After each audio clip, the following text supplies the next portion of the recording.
오늘 함께 보려고 하는 요한계시록 21장은 요한계시록의 결론이자 성경 전체의 결론입니다. 그리고 또 하나님의 모든 구원 사역이 완성된 모습을 보여주는 놀라운 말씀입니다.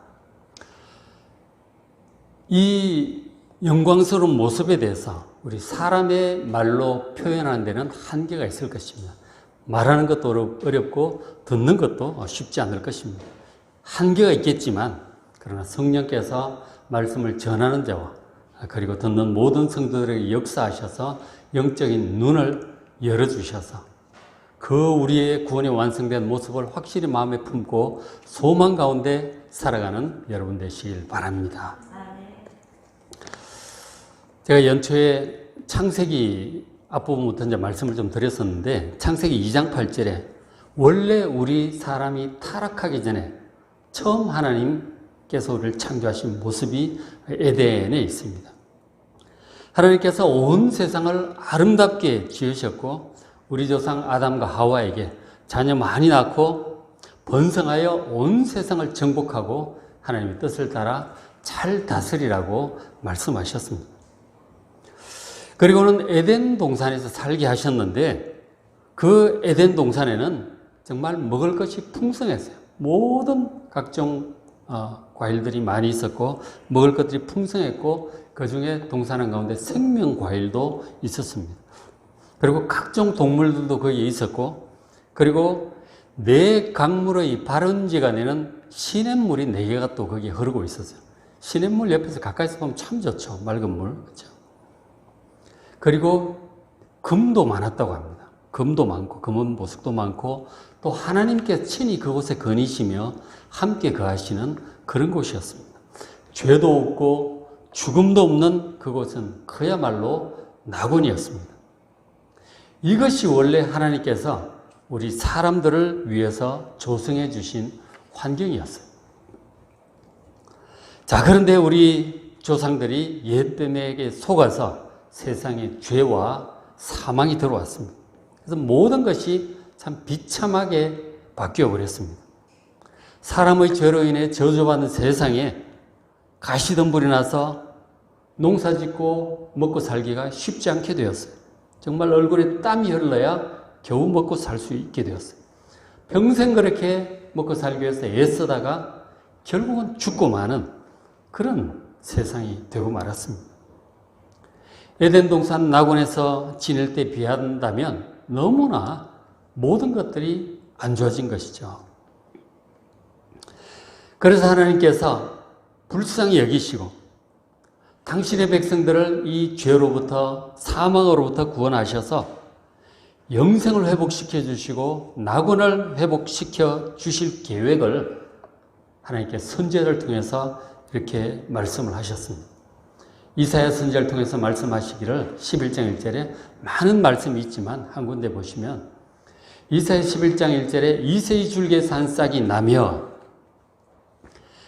바로 이새의 아들이 다윗이죠. 그 다윗의 후손에서 구원자가 오실 것임을 구원자를 보내실 것임을 말씀을 하셨어요. 그래서 하나님의 이런 계획을 따라서 때가 되어서 하나님의 아들 예수 그리스도를 이 세상에 보내주셨습니다. 4절에 특별히 보시면 이 예수님께서 오셔서 공의로 정직으로 그의 입에 막대기로 세상을 치며 그의 입술의 기운으로 악인을 죽일 것이라고 말씀을 하셨는데 이 말씀은 우리가 지난주에 보았던 이 요한계시록 19장에 나오는 예수님의 재림 장면, 그 입에서 나오는 검으로 모든 이 적그리스도와 악한 세력들을 소멸하시는 예수님의 모습을 떠올리게 합니다. 예수님께 오셔서 구원을 이루시고 그리고 다시 오셔서 구원을 완성하실 것임을 말씀하셨어요. 그리고 예수님의 재림으로 6절을 보면은 그 예수님께서 재림하셔서 이루어질 그 새하늘과 새 땅의 모습을 이사야 선지자가 미리 보여주고 있습니다. 6절에 그때 송아지와 어린 사자, 살찐 짐승이 함께해서 어린아이의 손에 이끌릴 것이다. 뱀과 아이가 뱀굴의 손으로 다치지 않고 이리와 어린 양이 함께 가는 정말 이 에덴 동산이 다시 회복된 듯한 그런 새하늘과 새 땅의 모습을 보여주고 있습니다. 9절에 내 거룩한 산 모든 곳에서 해됨도 없고 상함도 없을 것이라고 말씀을 하셨어요. 재림하신 예수님께서 모든 악한 세력을 소탕하시 이루실 새하늘과 새 땅의 모습을 이사야 선지자도 환상으로 미리 보았던 것이죠. 세상의 모든 죄악을 심판하시고 에덴의 낙원을 회복시킬 것에 관해서 하나님께서 반드시 이루실 100% 확실한 계획을 이렇게 미리 선포하셨던 것입니다. 이런 말씀을 선포하셨고 그것이 그대로 앞으로 이루어질 것에 대해서 좀 더 자세하게 확실하게 보여주신 것이 요한계시록 전체의 말씀입니다. 그래서 제가 지난 석 달 동안 주일마다 요한계시록 전체를 1장부터 집중적으로 우리 함께 살펴보았고 오늘 마지막으로 결론적으로 우리의 구원이 최종적으로 완성될 모습인 이 새하늘과 새 땅 그리고 새 예루살렘에 관한 말씀을 함께 보려고 합니다. 자, 우리가 요한계시록 계속 같이 보았지만 세상의 죄악에 대한 하나님의 심판 그리고 끝까지 하나님을 대적하는 사탄 마귀 적그리스도와 거짓 선지자 그리고 그들을 따르는 악한 모든 사람들은 결국 이렇게 둘째 사망으로 떨어지게 될 것입니다. 죽은 자들이 자기 행위를 따라 책들에 기록된 대로 심판을 받으며 누구든지 생명책에 기록되지 못한 자는 불못에 던져지더라. 어린 양 예수님을 믿고 그 피로 모든 죄를 용서받고 구원받은 사람들이 생명책에 그 이름이 기록됩니다. 근데 그 이름에 기록되지 못한 자, 예수님을 통해서 구원받지 못한 모든 사람은 그 행위를 따라 당연히 죄악된 행위들이죠. 그 모든 행위를 따라 심판을 받고 영원한 불못에 던져지게 될 것입니다. 이것이 믿지 않는 자들의 최종적인 모습입니다. 그러나 반대로 어린 양 예수 그리스도의 생명책에 기록된 사람들, 예수님의 십자가의 은혜를 믿고 구원받은 사람들은 위에서는 이런 것이 준비되어 있습니다. 21장 1절에 또 내가 새하늘과 새 땅을 보니 처음 하늘과 처음 땅이 없어졌고 바다도 다시 있지 않더라. 또 내가 보매 거룩한 성새 예루살렘이 하나님께로부터 하늘에서 내려오는 것을 이 사도 요한은 환상 중에 보게 됩니다. 예수 믿고 구원받아 그 어린 양의 생명책에 이름이 기록된 사람들은 그 사람들을 위해서 하나님께서 준비하신 새하늘과 새 땅 그리고 새 예루살렘이 하늘로부터 내려올 것임을 여러분 믿으시길 바랍니다. 구원받은 하나님의 백성들은 이곳에서 영원히 살게 될 것입니다. 에덴 동산보다 더 좋은 이 새하늘과 새 땅에서 영원히 살게 될 것입니다. 아까 우리가 영상으로 컴퓨터 그래픽으로 잠깐 이제 살펴보았지만 그것도 상상이죠. 그분이 이제 상상해서 그렇게 이제 성경을 토대로 해서 그렸는데 어쨌든 그곳에서의 삶이 과연 어떨 것인지 우리가 죄 많은 세상에서 저주와 고난과 죽음이 지배하는 세상에서 평생을 살아온 우리로서는 듣지도 본 적도 없고 상상도 할 수 없는 그런 곳일 것입니다. 정말 말로 표현할 수도 없고 알아듣기도 어려운 그런 곳일 것입니다. 우리가 그것을 정확히 알기는 어렵지만 그러나 하나님께서 요한계시록을 통해서 보여주신 가르쳐주신 한도 내에서는 우리가 그것을 깊이 묵상하시고 그리고 그것을 간절히 소망하며 살아가는 여러분 되시길 바랍니다. 물론 뭐 내가 본 천국 뭐 그런 책이라든지 뭐 그런 것을 꿈에 환상 중에 천국과 지옥을 보고 왔다고 얘기하는 분들이 있어요. 그런데 그런 것들을 여러분 참고로 들으시기 바랍니다. 하나님께서 그 사람 개인에게 맞도록 그 사람에게 개인적으로 주신 것이지 보편적인 그 100% 전체가 정확한 진리라고 말할 수 없습니다. 그리고 그 내용들을 보면 이상한 것들이 막 섞여 있어요. 저는 성경적이지 않은 그런 이상한 것들이 섞여 있기 때문에 여러분 그런 것들을 너무 믿지 마시기 바랍니다. 100% 정확한 것은 바로 성경에 기록된 이 부분이에요. 이 부분 한도 내에서 범위 내에서 여러분 이것은 100% 정확한 것이니까 여러분 성경 집중해서 보시고 묵상하시길 바랍니다. 너무 사람들의 간증이나 그런 것들 너무 귀 기울이지 마시고 현혹되지 마시고 성경이 가는 만큼 가고 성경이 서는 데서 서야 되는 거예요. 그것에 지나치게 나가면 이상하게 될 수 있습니다. 잘못 빠질 수가 있는 것이죠. 사단이 틈을 타서 이상하게 만들어 놓은 것들이 많이 있어요. 그러니까 여러분 성경에 집중하시고 특별히 요한계시록 21장 그리고 22장 앞부분 그 부분이 새하늘과 새 땅, 새 예루살렘을 가장 자세하게 표현한 부분이에요. 그리고 이사야서에 여기저기 그런 모습들이 나오고 에스겔서 끝부분에 또 새 예루살렘석도 나오고 있죠. 그런 부분에서 봐야지 그런 간증들을 너무 믿지 마시고 적절히 그냥 참고로 그냥 들으시면 좋을 것입니다. 성경에 집중하는 여러분 되시길 바랍니다. 그래야 잘못 나가지 않습니다. 어쨌든 이 말씀을 우리가 또 무시하시면 안 돼. 안 보면 안 돼. 반드시 기록된 이 말씀을 보시고 묵상하시고 마음에 깊이 품고 간절히 소망하며 살아가는 여러분 되시길 바랍니다. 사도 바울이 그랬잖아요. 믿음, 소망, 사랑 이 세 가지 항상 있을 것이라고.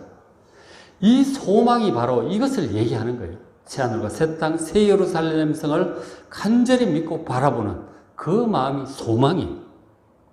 그렇게 표대를 정확히 보고 가야 우리의 신앙이 변질되지 않습니다. 그것이 확실하지 않으면 우리의 신앙이 자꾸 땅으로 떨어져요. 땅의 것을 자꾸 추구하게 돼요. 우리는 분명히 우리의 시민권은 하늘에 있는 하나님의 백성임을 기억하시고 이 새하늘과 새 땅, 새 예루살렘을 마음 깊이 품고 묵상하고 또 간절히 그날이 임할 것을 소망하며 살아가는 여러분 되시길 바랍니다. 자, 새하늘과 새 땅의 모습 요한계시록 21장 2장에 말씀하는 부분 우리가 좀 살펴보겠습니다. 우리가 그렇게 자세히 볼 수는 없고 성경에 있는 그대로 보면 충분합니다. 계시록 21장 4절 보니까 모든 눈물을 그 눈에 다 닦아주실 것이다. 왜? 사망이 없어질 것이기 때문에. 아픈 일도 없고 병원에 갈 일도 없고 다칠 일도 없고 늙어가며 쇠약해질 일도 없이 건강하게 영원토록 사는 것이 바로 새하늘과 새 땅임을 믿으시기 바랍니다. 다시는 사망이 없어요. 생명과일이 있고 생명수가 있어 영원히 죽지 않는 그곳이, 늙지 않는 그곳이 바로 새하늘과 새 땅이에요. 그래서 울 일이 없죠. 우리가 아프다고 하는 것은 늙어가고 죽어가는 과정이에요. 좀. 다칠 일도 없고 병들 일도 없고 병원 갈 일도 없습니다. 그곳에서 영원히 건강하게 가장 건강한 모습으로 영원토록 그곳에서 살게 될 것임을 여러분 기대합시다. 처음 것들이 다 지나갔어요. 하나님께서 보좌에 앉으시니가 이르시되 보라 내가 만물을 새롭게 하노라. 이 새롭다고는 헬라 단어는 질적으로 새로운 거예요. 완전히 다른 것입니다. 완전히 새로운 것은 상상하기 어렵지만 새하늘과 새 땅, 만물이 새롭게 된 그곳에서 우리의 몸도 부활의 몸으로 새롭게 되고 동물들도 식물들도 모든 것이 새로워질 것입니다. 그곳을 여러분 정말 기대하셔야 돼요.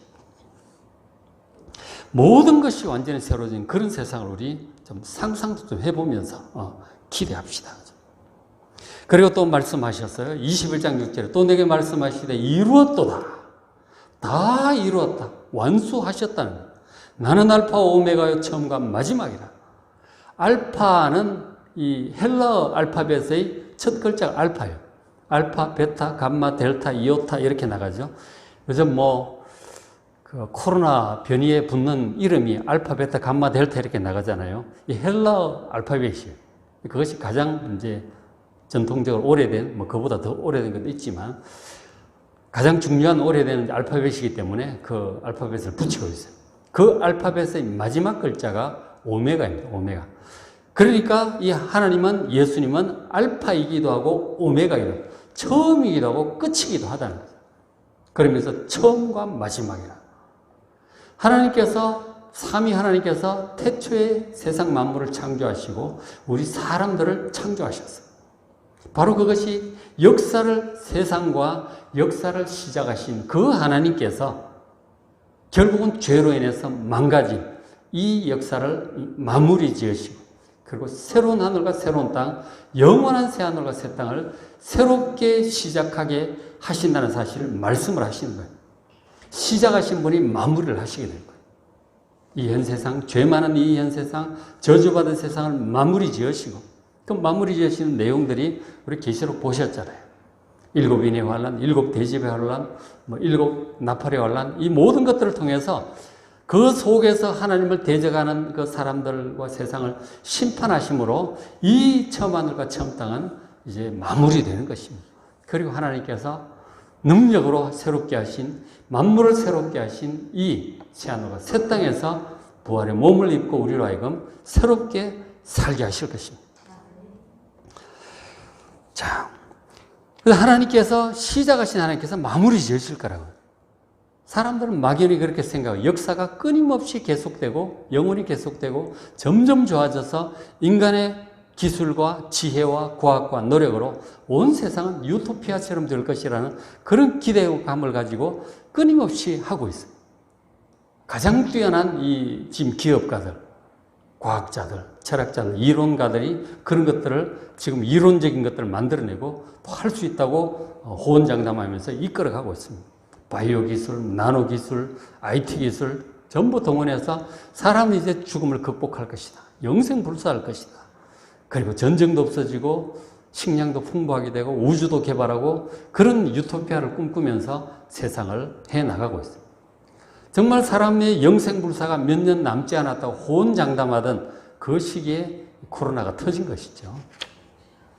사람이 하나님 앞에서 얼마나 연약한 존재인지 이 뛰어난 과학기술로도 막지 못하고 지금 1년 반 이상, 2년 가까이 지금 이렇게 마스크를 쓰고 지내고 있잖아요. 하나님 앞에서 정말 겸손하셔야 됩니다. 그리고 요한계시록이 말씀하던 세상의 역사는 그렇게 인간의 지혜와 노력과 능력으로 그렇게 낙원이 되지 않을 것입니다. 인간의 죄는 해결되지 않고 우리가 바벨론 문명의 그 정점에 있는 사람들의 모습을 보지만 그 속에 그 음녀의 금잔에 들어있는 온갖 더러운 것들이 추악한 것들이 가득 차 있어요. 결국 하나님의 심판으로 무너질 수밖에 없는 것이 큰 성 바벨론이에요.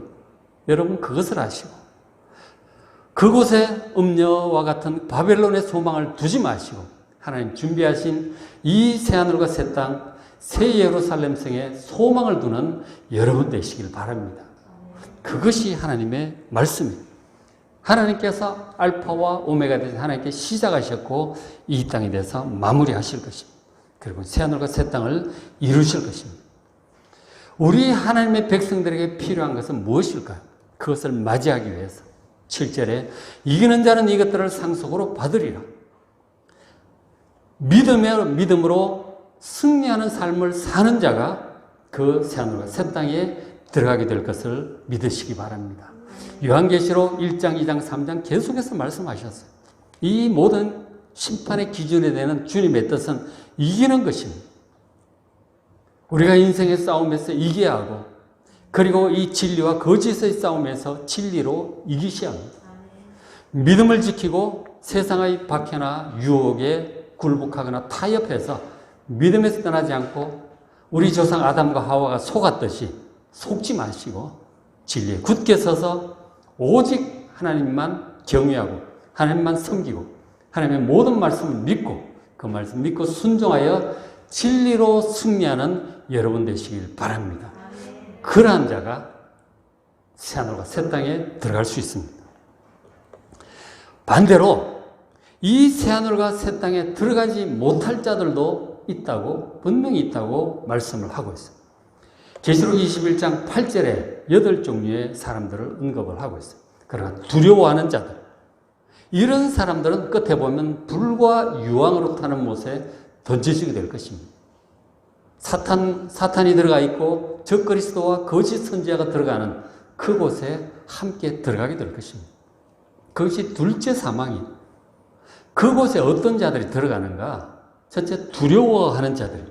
이 두렵다고 하는 것은 특별히 이제 그 요한계시록이 처음 선포되던 1차 그 당시 1세기 말엽의 그 기독교인들의 상황을 해서 우리가 볼 수 있습니다. 당시 기독교 대박해가 이루어지고 있었습니다. 로마의 도미티아누스 황제에 의해서 대박해가 이루어지고 있었는데 그 박해가 두려워서 짐승의 표를 안 받으면 매매 활동을, 경제 활동을 못하게 한다니까. 경제적인 손해가 싫고 박해가 두렵고 그렇게 해서 결국은 두려움으로 인해서 신앙을 버린 자들을 얘기하는 거예요. 세상과 타협하고 믿음을 버리고 세상으로 돌아간 자들을 얘기합니다.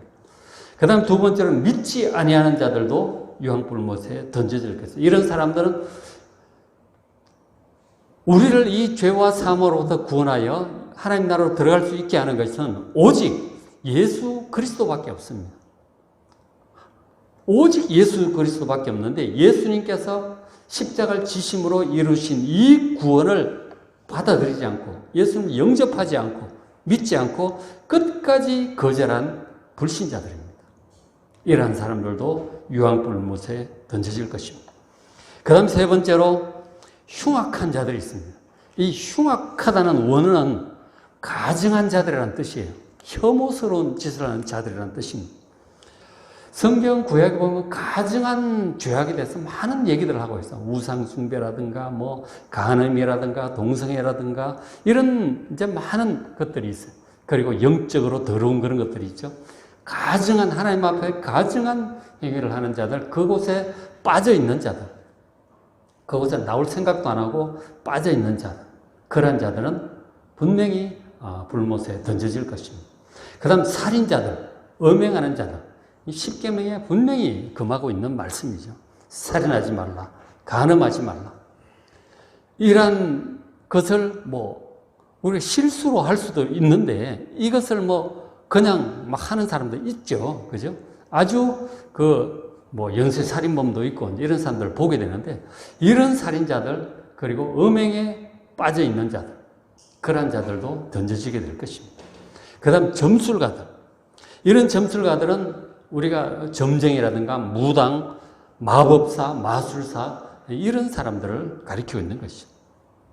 아예 그것을 직업으로 삼고 가는 사람들이 있어요. 회개하지 않고 끝까지 그렇게 갈 경우에 결국 그 사람들도 던져지게 될 것입니다. 그 다음 우상 숭배자들이 있습니다.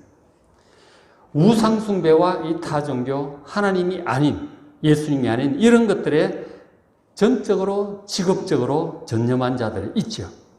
바로 우상을 만들지도 말고 숭배하지 말라고 하는 이 계명을 어긴 자들, 끝까지 회개하지 않고 그렇게 가게 될 때 그러한 자들도 던져질 것입니다.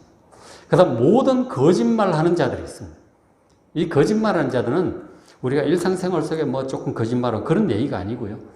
거짓은 진리의 반대를 얘기하는 것입니다. 우리를 구원하는 이 진리의 말씀, 복음의 진리, 모든 하나님의 말씀이 이 세상의 유일한 진리입니다. 100% 확실한 유일한 진리는 바로 하나님의 말씀, 예수님의 말씀을 기록한 신구약 66권 성경 말씀입니다. 이 구원의 진리를 흐리게 만드는 거짓 사상가들을 얘기하고 있습니다. 하나님의 말씀에 반대되는 거짓 사상을 만들어내고 그리고 퍼뜨리고 그것을 믿고 조장하는 이러한 모든 자들을 가리키고 있습니다. 사람들에게 진리를 보지 못하게 하고 믿지 못하게 하고 구원받지 못하게 하는 이 거짓 사상을 만들고 퍼뜨리는 모든 자들, 거짓 선지자들까지 이들은 모두 영원한 불못에 던져질 것입니다. 새하늘과 새 땅에 들어가는 자들과 유황 불못에 던져질 자들이 명백히 이렇게 나누어지게 될 것입니다. 그래서 계시록 21장 1절부터 8절까지 새하늘과 새 땅에 관해서 간결하게 말씀을 해 주셨어요. 그 다음에 주님께서 보여주신 환상이 새 예루살렘 성 환상입니다. 새하늘과 새 땅 그 가운데 새 예루살렘 성이 임하는 것이죠. 자, 새 예루살렘 성이 환상을 보게 되는데 21장 10절에 성령께서 이제 사도 요한을 데리고 크고 높은 산으로 올라가서 잘 보이게 하려고 그런 거죠. 왜냐하면 새 예루살렘 성이 너무너무 큰 것이기 때문에 가까이서 봐서는 볼 수가 없어요. 그래서 멀리 가서 이제 보게 하는 것이죠.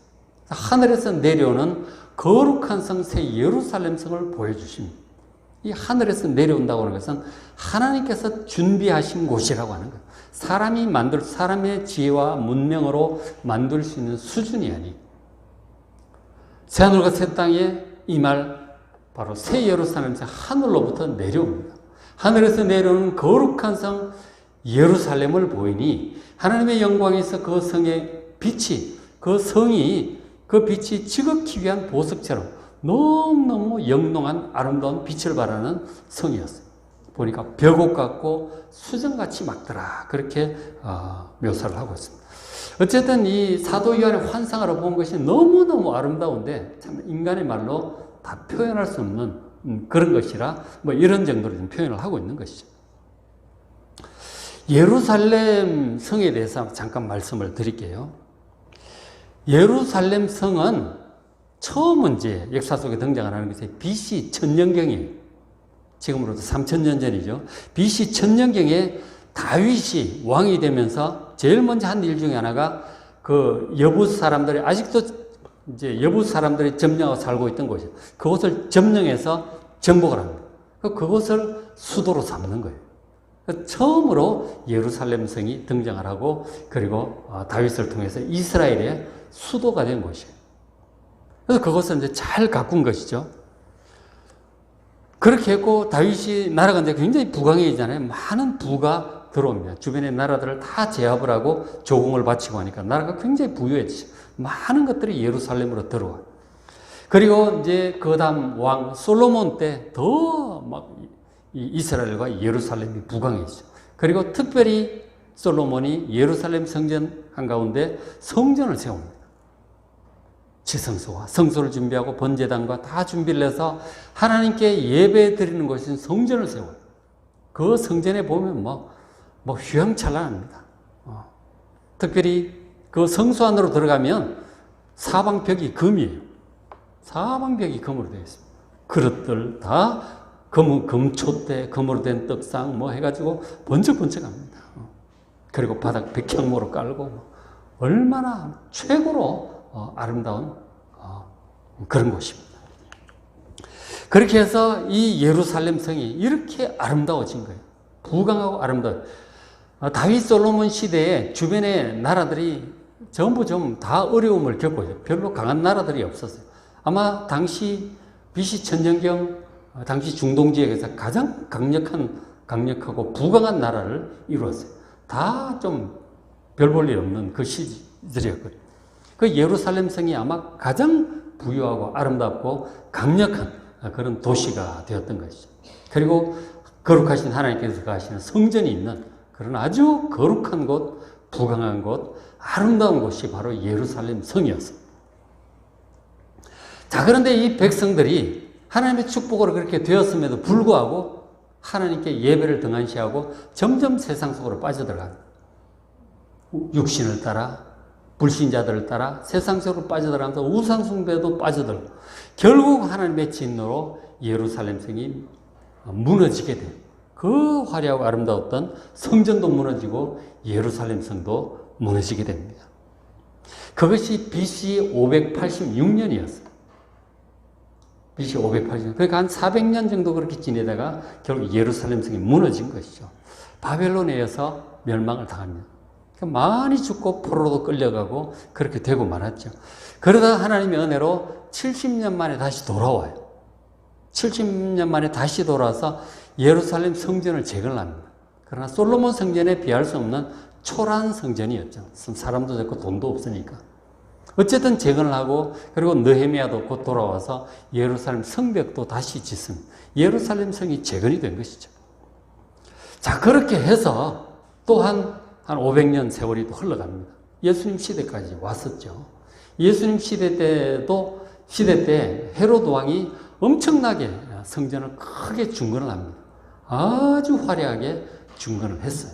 다시 몇 개 중건이 되었는데 예수님은 십자가에 못 박고 또 그 죄로 말미암아 결국 서기 70년에 예루살렘 성이 또 한 번 무너집니다. 로마에 의해서. 완전히 무너져버려요. 그리고는 이제 완전히 파괴되어 버렸던 것이죠. 그래서 지금 요한계시록이 환상을 사도 요한이 보는 때는 성전이 무너진 한 1, 20년 그 사이에 성전이 무너진 지 한 10몇 년 지난 그때 무너진 예루살렘 성전을 보면서 이스라엘 백성들이 그리스도인들이 모두 참 안타까워할 그때였어요. 그때 하나님께서 예루살렘 환상을 보여주신 거죠. 무너진 예루살렘 성전이 다시 재건될 것이다. 이번에는 하나님께서 친히 재건하셔서 하늘로부터 내려올 것이다. 그렇게 환상을 보여주신 것이죠. 자, 이 예루살렘 성전이 언제 어떻게 다시 이렇게 오게 될까요? 세워지게 될까요? 에스겔 선지자도 에스겔서 끝부분을 보시면 이 새 예루살렘 성의 환상을 보게 돼요. 그런 것이 다 이제 연결되어 있는 것이죠. 그런데 이제 그 예루살렘 성의 환상을 보았는데, 그러면은 그 서기 70년에 무너진 예루살렘 성은 언제 어떻게 재건이 되었는가? 역사적으로 더 보시면은 이스라엘 백성들이 이렇게 흩어졌잖아요. 서기 70년에 산지사방으로 다 흩어집니다. 뭐 아프리카도 가고 저 소련 쪽으로 유럽으로도 흩어지고 뭐 아시아 쪽으로도 오고 뭐 중국까지도 오고 그렇게 유대인들이 흩어져요. 그렇게 흩어져서 지내다가 1900년 만에 1948년에 이스라엘이 다시 독립을 또 해요. 나라를 또 세우죠. 그래서 예루살렘도 이제 점령을 하는데 뭐 레바논 구역, 뭐 이스라엘 구역 그렇게 하다가 결국은 이제 이스라엘이 다 점령을 하죠. 점령을 하지만 그러나 아직 성전을 자기들 원하는 대로 못 세우고 있죠. 그 아랍의 모스크 황금의 사원이 떡하니 자리를 잡고 있죠. 주변에 다 아랍 국가들이 지켜보고 있으니까 이스라엘 백성들이 성전을 못 세우고 있습니다. 사실 성전 필요 없죠. 사실 필요 없어요. 예수님께서 모든 이 속죄 제사를 다 드리셨기 때문에 더 이상 피해 제사를 드릴 필요는 없어요. 그런데 예수 믿지 않는 유대인들은 성전을 지금 세우기를 원하고 있는 것이죠. 근데 못 세우고 있다는 거죠. 그렇게 국력이 있어도 사방에 있는 아랍 사람들 때문에 감히 무너뜨리지 못하고 못 세우고 있는 거죠. 그리고 지금 예루살렘은 이런 평화의 예루살렘, 살렘이 샬롬이에요. 평강의 도시라는 뜻인데 평강이 별로 없죠. 지금도 보면 막 유대인 구역, 그 다음에 이슬람 구역, 기독교 구역 막 다 이렇게 나눠져 있어요. 회교 사원도 있고, 뭐 동방정교회, 뭐 가톨릭 교회, 개신교 구역 아주 복잡하게 돼요. 잘못 건드렸다가는 거기서 그냥 세계대전이 일어날 수 있는 아주 위험의 요소를 갖고 있는 게 예루살렘이에요. 평화의 성이 전혀 아니죠, 지금. 그런 상태입니다, 지금. 자, 지금 그 사도 요한이 본 새 예루살렘성, 하늘에서 내려온 새 예루살렘성은 언제 어떻게 세워질 것인가? 그것은 요한계시록에서 우리가 보았듯이 예수님의 재림으로 모든 악의 세력이 소멸되고 새하늘과 새 땅이 임한 후에야 그곳에서 새 예루살렘성이 세워질 것입니다. 새 예루살렘성은 타락하기 전 첫 세상의 에덴 동산과 같이 하나님의 자녀들이 그곳에 살며 하나님과 함께 대면하여 보고 하나님과 교제하며 살아가는 그곳이 될 것입니다. 새로운 낙원이 될 것입니다. 여러분, 그 창세기 2장, 3장 에덴 동산에 보면 하나님께서 동산을 그니시는 그런 모습이 나와요. 아담과 함께 대면하여 얼굴을 보고 교제하며 지내던 곳이 바로 에덴 동산입니다. 그곳은 낙원이고 하나님과 함께 거하는 그 자체가 성전이기도 한 것이죠. 바로 새 예루살렘성이 그런 에덴 동산과 같이 하나님의 백성들이 거하는 곳이 될 것입니다. 자, 새 예루살렘성의 모습을 간단히 좀 보겠습니다. 자, 계시록 21장 12절에 그곳에 12문이 있어요. 12문이 있고 문에 12천사가 있고 문들 위에 문이 12개가 있는데 그 문들마다 12문들마다 사람 이름이 적혀 있는데 누구 이름인가요? 이스라엘 자손 12지파의 이름들입니다. 르우벤, 시므온, 갓, 레위, 유다, 베냐민 이런 사람들 이름이 적혀 있습니다. 무슨 뜻이냐면 구약의 하나님의 백성들이 새 예루살렘성에 있다는 거예요. 하나님을 진실하게 섬겼던 구약의 하나님의 백성들도 있고요. 그런가 하면 또 14절 그 성의 성곽에는 12 기초석이 있고 그 위에는 기초석마다 기초석이 보석으로 되어 있는데 누구 이름이 있습니까? 어린 양의 12사도의 12이름이 있습니다. 바로 신약의 성도들을 대표하는 사람들이에요. 구약의 성도들을 대표하는 12이름과 신약의 성도들을 대표하는 12이름이 그 새 예루살렘 성 문과 기초석에 세워져 있어요. 그러니까 새 예루살렘 성은 구약의 진실한 하나님의 백성들과 신약시대 진실한 그리스도인들이 함께 기초도 세우고 문도 지키는 바로 그러한 곳이 될 것입니다. 구약의 교회와 신약의 교회가 연합되는 하나가 되는 그러한 곳이 될 것입니다. 그리고 이제 그 새 예루살렘 성은 16절에 그 성은 네모가 반듯합니다. 해서 길이와 넓이가 같고 갈대자로 성을 측량해 보니까 그걸 보여줍니다. 크기를 보여주려고 그런 것이죠. 12,000 스타디온이요. 길이, 넓이, 높이가 전부 같더라는 거죠. 가로, 세로, 높이가 똑같아요. 그러니까 정육면체죠. 엄청나게 크고 높이도 높이. 근데 문제는 12,000 스타디온이 어느 정도 되느냐 하는 거죠. 1스타디온이 192m입니다. 그럼 얼마예요? 12,000 스타디온? 2,300km예요. 문자 그대로 볼 때 엄청나죠? 가로 2,300km, 세로 2,300km, 높이도 2,300km. 2,300km가 어느 정도 되는 줄 아십니까? 일단 문자 그대로 볼 때 상징적으로 볼 수 있고 엄청나게 큰 볼 수. 일단 숫자 그대로 한번 봅시다. 볼 때 미국, 아메리카 있죠. 아메리카 중에 미국이 좀 길게 생겼잖아요. 이렇게 길게 미국 그 폭이 한 4,800 정도 돼요. 그러니까 미국 절반 정도 돼요. 미국 절반 딱 크기의 높이도 그 정도도 하는 거죠. 뭐 어마어마한 크기의 성임을 알게 돼요. 우리가 중국의 자금성이 크다고 하는데 뭐 거기에 비하겠어요. 어마어마한 큰 성이. 자, 이런 어마어마한 크기의 성이 무엇을 의미하는지 우리가 정확히 알 수 없죠. 다만 이제 12,010이라고 하는 것이 완전수예요. 1000이라고 하는 것도 크다고 하는 완전수예요. 그러니까 무한히 큰 뭐 성이다. 그렇게 상징적으로 볼 수도 있겠지만 일단 뭐 문자 그대로 볼지라도 어마어마하게 큰 성입니다. 그러니까 그 성의 크기는 지난 몇천 년 동안 있었던 하나님의 백성들, 뭐 아브라함 시대부터 대략 잡더라도 모든 하나님의 백성들이 있을 거 아니에요? 과거에 살다간 구약의 하나님의 백성들, 신약의 그리스도인들 지난 2000년 동안, 그럼 앞으로도 얼마나 갈지 모르겠지만 모든 하나님의 백성들이 그하기에 부족함 없는 충분한 공간이라고 하는 것을 지금 말씀을 하고 있는 것이죠.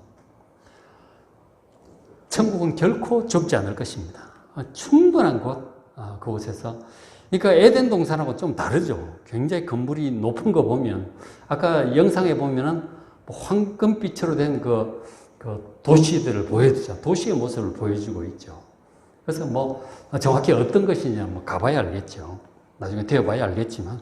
어쨌든 이 말씀을 그대로 믿을지인데, 뭐, 과거의 에덴 동산 모습하고는 좀 다르겠죠. 그죠? 굉장히 큰 성이 있음을 말씀을 해주고 있습니다.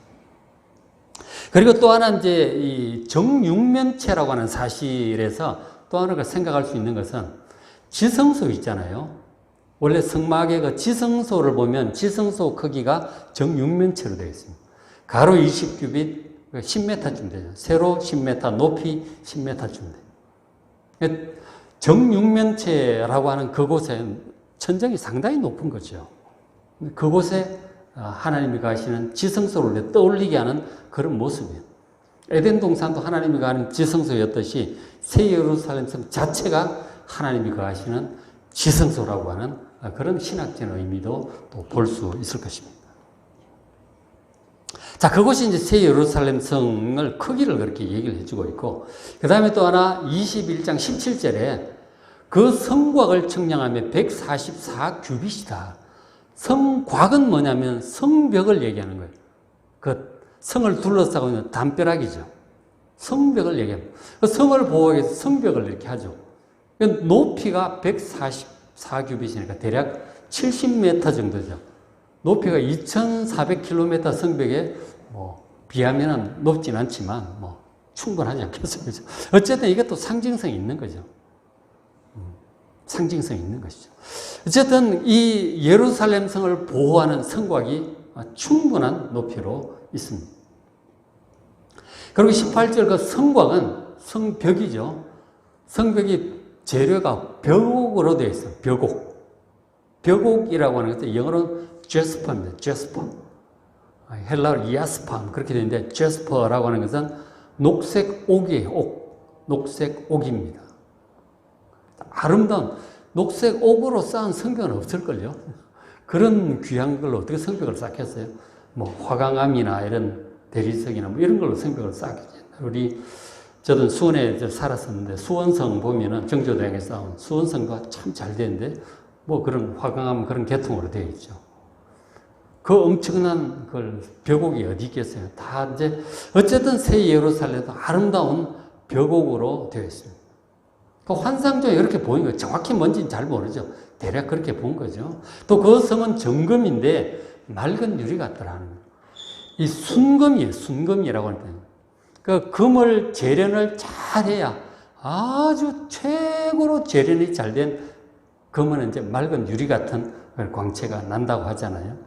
하여튼 최상급의 금과 같은 그런 이제 느낌이 성이 그렇고 성벽은 벽옥이고 성 자체는 이제 맑은 유리 같은 정금처럼 이제 보였다는 거예요. 이건 이제 사도행전 환상으로 본 거예요. 하나님께서 이렇게 보여주신 것이죠. 정확한 건 이제 돼봐야 알겠죠, 그죠? 근데 너무너무 아름다운 곳이다. 19절에 그 성의 성곽, 성벽의 기초석이 12가지인데 각각 보석으로 꾸몄는 첫째 기초석은 벽옥, 둘째는 남보석, 셋째는 옥수 해서 쭉 12가지 보석이 나옵니다. 12가지 보석이 나옵니다. 사람이 12이고 12가지. 그러니까 하여간 정말 아름다운 곳이다 하는 것이죠. 기초석부터 이렇게 아름다우니 얼마나 아름다운 모두가 대표적인 몇 가지만 얘기를 해주고 있는 것이죠. 근데 이제 기초석 12가지 보석에 대해서 잠깐 설명을 드리면 구약에도 12가지 보석이 나와요. 어디에 나오는지 아십니까? 대제사장의 가슴에 흉패가 있죠. 흉패가 레위기 제가 할 때 말씀을 드렸는데 흉패에 보석 12개가 박혀 있어요. 12개가 딱 박혀 있는데 그 12보석에 이스라엘 12지파의 이름이 새겨져 있습니다. 그러니까 바로 하나님의 백성들을 상징하는 거예요. 모든 하나님의 백성들 한 사람 한 사람이 그렇게 보석과 같이 귀한 존재예요. 이 대제사장이 가슴에 품고 있는 거죠. 바로 예수님께서 우리를 보석과 같이 한 사람 한 사람 품고 계심을 믿으시기 바랍니다. 근데 성도들이 다 달라. 재능도 다르고 인격도 다르고 성품도 다 달라요. 그것처럼 그러나 다르지만 각각이 아름다운 것입니다. 여러분 우리의 성도들을 각각 보석처럼 귀하게 여기시기 바랍니다. 예수님께서 다 품고 계시는 거죠. 바로 그 12보석이 새 예루살렘 성의 기초석을 이루고 있는 거예요. 12사도의 이름이 또 새겨져 있다고 하잖아요. 그죠? 그러니까 바로 이 하나님의 백성들이 바로 그곳이 있다고 하는 것을 보석과 같은 하나님의 백성들이 이룬 그렇게 곳이 새 예루살렘 성이고 그곳 살아가는 하나님의 백성들입니다. 그리고 이제 문이 있는데 문을 좀 보겠습니다. 21장 12절 크고 높은 성곽, 성벽에 12문이 있어요. 그리고 문에 각 지키고 있는 천사들이 있습니다. 그리고 문들 위에 이름이 쓰여졌는데 하나님의 백성들의 이름이 쓰여져 있죠. 그리고 13절에 보면 동쪽에 세 문, 북쪽에 세 문, 남쪽, 서쪽 각각 세 문씩 있습니다. 문이 12개가 있어서 사방 어디서든지 접근할 수 있습니다. 워낙 성이 크니까 또 그렇기도 하겠죠. 문이 12개, 역사상 문이 12개 있는 성은 없었다고, 7개 있었고, 10개 있었던 성문까지 있었다고 하는데, 문이 12개 있는 그런 성은 없었다고 해요. 12문이 있습니다. 자, 그렇게 되니까 21절, 그 12문은 12진주니 각 문마다 한 개 진주로 되어 있다. 문이 진주로 되어 있습니다. 그리고 진주를 가지고 이제 문을 만들었. 그렇게 보였죠. 이 진주는 다른 보석하고 좀 달라가지고, 다른 보석 같은 경우는 지금은 다르지만 로마 시대 때를 기준으로 할 때, 다른 보석 땅에서 파고 이제 이렇게 재련하고 뭐 세공을 하는데, 진주는 이게 이제 물 속에 있는 거예요. 조개 속에서 얻는 거라 아주 귀한 거죠. 굉장히 귀한 보석 중에 하나가 진주였다. 아름다운 진주는 빛이 정말 영롱하잖아요. 그죠? 그 문으로, 문처럼, 진주처럼 아름다운 문으로 되어 있었다고 합니다. 그죠? 그렇게 돼요. 그리고 천사가 지키고 있죠. 이것은 이제, 구분하는 그런 보호와 구분의 그런 의미가 있는 것이죠. 저도 그렇게 되어 있고요. 그 다음에 또 이제 21장 22절에 그 예루살렘 성 안에 성전이 없더라 하는 거죠. 원래 예루살렘 안에는 성전이 있었는데 새 예루살렘 성 안에 성전이 없어요. 중간에 보면 나오지만 하나님의 보좌가 그 가운데 있어요. 있을 뿐이지 따로 뭐 지성소 성소하는 성전은 없다고 했어요. 그리고 이제 이는 주 하나님 곧 전능하신 이와 어린 양이 하나님 예수님 자체가 성전이라고 하는 거죠. 보좌만 있고 거기서 이제 생명수 흘러나온다고 그렇게 기록을 하고 있죠. 성전 이제 얘기를 조금 드리면, 원래 솔로몬 성전에는 이제 성전이 있었어요. 그곳에서 하나님의 백성은 하나님께 제사를 드렸죠. 근데 새 예루살렘 성에는 성전이 없습니다. 왜 그 차이가 있느냐면, 원래 성전이라고 하는 것은 하나님께서 이 죄 많은 백성 가운데 거하기 위해서 구별된 장소를 만든 곳이에요.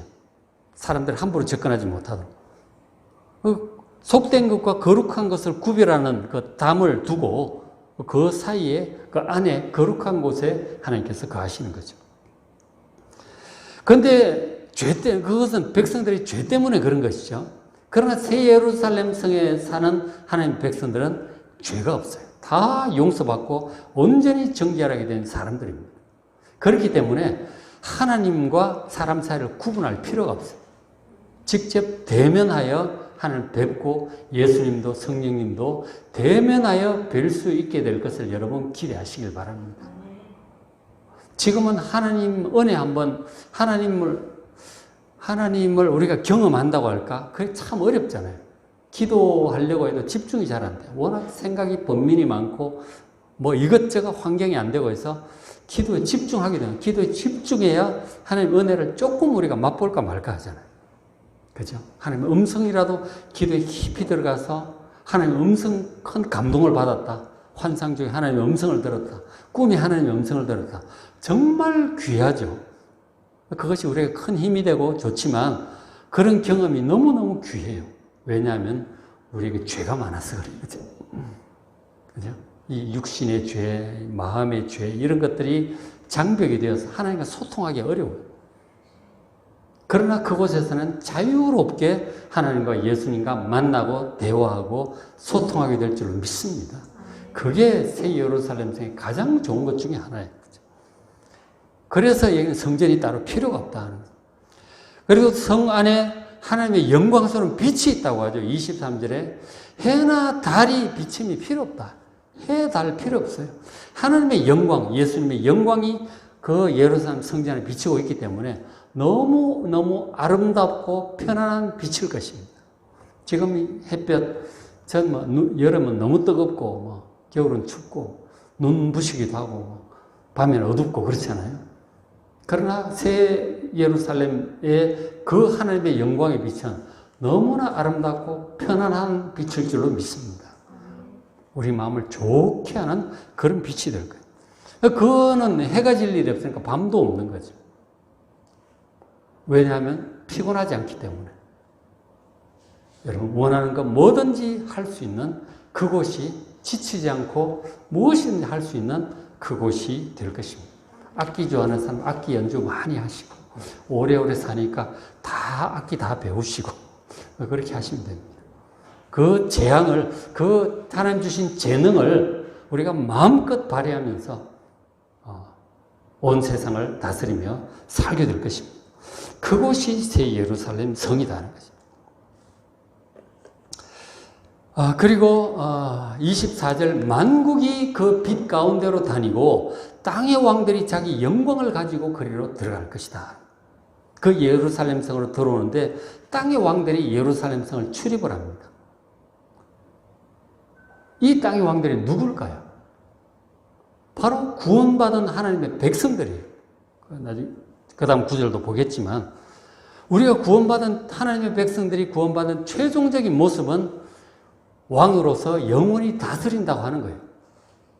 저 땅이 무슨 땅들이 이제 많은가 본데 땅들이 뭘지 뭐 상상하기 좀 어렵죠. 이 지구를 하고 어떤 사람들은 뭐 상상은 별로 좋은 건 아닌데 우주 개발도 얘기를 하고 별들을 하나씩 다스릴지도 모른다는 뭐 그런 상상도 하고요. 뭐 그런 저런 얘기들을 합니다. 어쨌든 그 성경에 보면 또 그런 구절도 있어요. 하늘이 있는데 하늘들의 하늘이라는 표현이 나와요. 하늘들이 많다는 거죠. 우리 이제 하늘이 하나잖아요. 하늘들이 많다는 얘기가 하늘들의 하늘 그런 얘기를 합니다. 뭐 삼층천 얘기도 하고 그렇기 때문에 뭐를 얘기하는지 이제 사실 정확히 잘 몰라요. 어쨌든 이 땅을 다스리는 왕들이 자기의 영광을 가지고 이 하나님 보좌 계시는 새 예루살렘 성으로 출입을 하게 된다고 하는 것이죠. 25절에 낮에 성문들을 도무지 닫지 않을 것이다. 거기에는 밤이 없다는 거죠. 뭐 피곤하지 않습니다.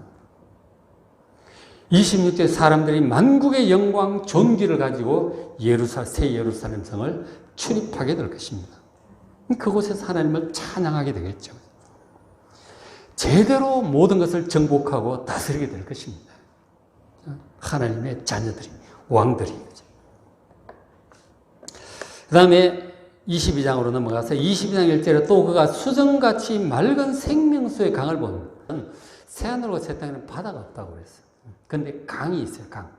생명수의 강이 흐른다는 그런 말씀들을 하고 있습니다. 강은 사람을 참 편하게, 바다는 참 무섭죠. 바다는 참 무서워요. 저도 해군에서 배를 타고 항해를 많이 다녔는데 구축함을 타고 이렇게 나가면 사방 둘러봐도 땅이 안 보여요. 그런 곳에 나갑니다. 공해상에 가면 참 무섭죠. 그거 어떡하겠어요. 참 무서워요. 바다는 참 무섭습니다. 파도라도 치고 그러면 정말 무서운 곳이 바다예요. 망망대해. 그런데 그럼 바다가 새하늘과 새 땅은 없다고 강만 있는 것으로 말씀을 하고 있어요. 어쨌든 이제 강이 또 얼마나 물이 맑은지 생명수요. 우리 지금 물이 안 좋아가지고 마시지도 못하잖아요. 많은 처리를 해야 겨우 수돗물을 먹을 수 있는데 어쨌든 그 생명수예요.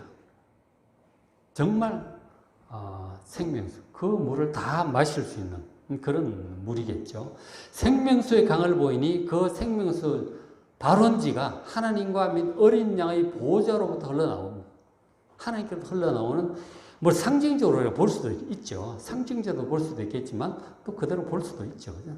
하나님의 은혜의 강물로 볼 수 있겠지만 실제로 이렇게 물이 흘러나오는 것으로 볼 수 있습니다.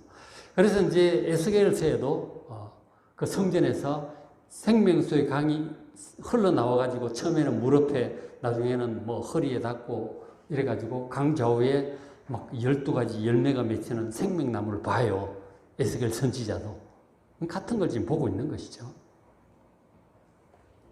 그래서 길 가운데로 다 흐르고 양쪽에는 이제 생명나무들이 강 좌우에 생명나무들이 각종 나무들이 있습니다. 그래서 12가지 열매를 여러 가지 열매가 맺히는 달마다 지금 우리 나무들은 1년에 한두 달 이렇게 맺히잖아요. 그죠? 근데 이거는 항상 열매가 있는 것이죠.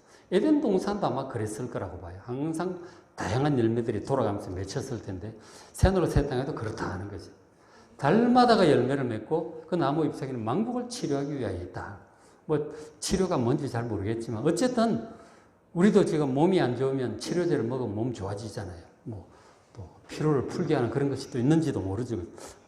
뭐 어쨌든 뭐 우리가 문자 그대로 볼 것과 상징적으로 보는 것 사이에서 우리가 잘 좀 우리 해석을 해야 되겠지만 양쪽을 다 이제 볼 수 있는 것이죠.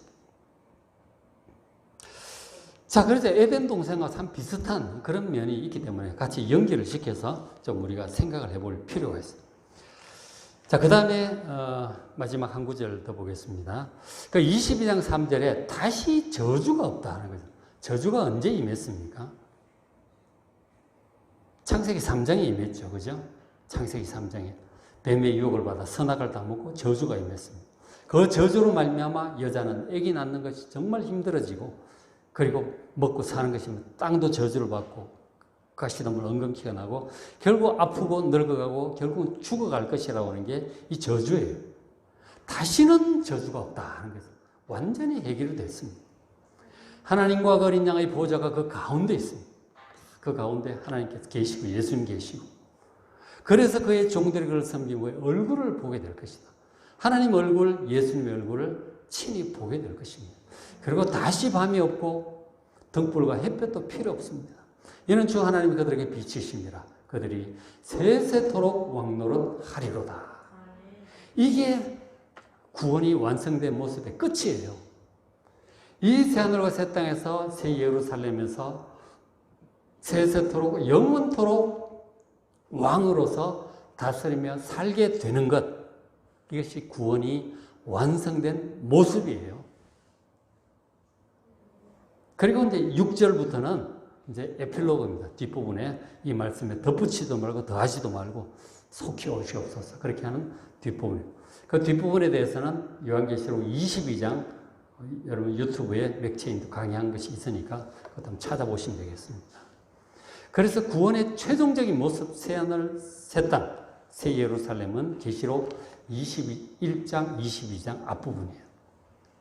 최종적으로 어떤 모습이 되는지 여러분 마음속에 좀 많이 묵상하시고 진짜 소망하며 사시길 바랍니다. 이게 확실해야 우리의 소망을 이 땅에 두지 않아요. 이 소망이 없는 사람은 소망을 자꾸 땅에 둡니다. 땅에서의 성공과 건강과 평안한 노후와 부유함과 여행과 명품과 보석과 자꾸 땅으로 가는 거예요. 땅으로 가는 거예요. 여러분 땅으로 자꾸 떨어지지 마시고, 이 땅이 중력이 굉장히 강해요. 자꾸 당깁니다. 정신 안 차리면 자꾸 우리 마음이 땅으로 떨어져요. 우리 시민권 하늘에 있는 우리가 천국 백성이잖아요. 우리가 장차 가서 영원히 살 곳인 새하늘과 새 땅, 이 새 예루살렘을 여러분 좀 많이 묵상하시길 바랍니다. 이 땅에 자꾸 소망 두지 마시고 새하늘과 새 땅, 새 예루살렘에 소망을 두시고 살아가시길 바랍니다. 그것이 성경이 말씀하는 소망이라고 하는 진정한 뜻이에요. 그 속에 소망이 있느냐 없느냐, 새 예루살렘, 새하늘과 새 땅이 있느냐 없느냐, 그걸 얘기하는 거예요. 그게 확고하게 딱 자리 잡고 있어야 그것을 소망하는 마음으로 우리가 그곳에서 어떻게 또 면류관을 받고 상급을 받고 또 그런 생각을 하면서 하나님 말씀을 잘 주의 깊게 듣고 믿고 순종해야 되는 거예요. 많은 상급을 받고 그렇게 할 수 있도록. 그렇죠? 그날이 이럴 때까지 성경에 기록된 모든 하나님의 말씀을 기록된 그대로 믿고 순종하고 따름으로 영광스러운 구원을 받는, 부끄러운 구원이 아니라 많은 상급을 받고 하나님께 영광 돌려드리는 영광스러운 구원을 받는 여러분 다 되시기를 주의 이름으로 축복합니다.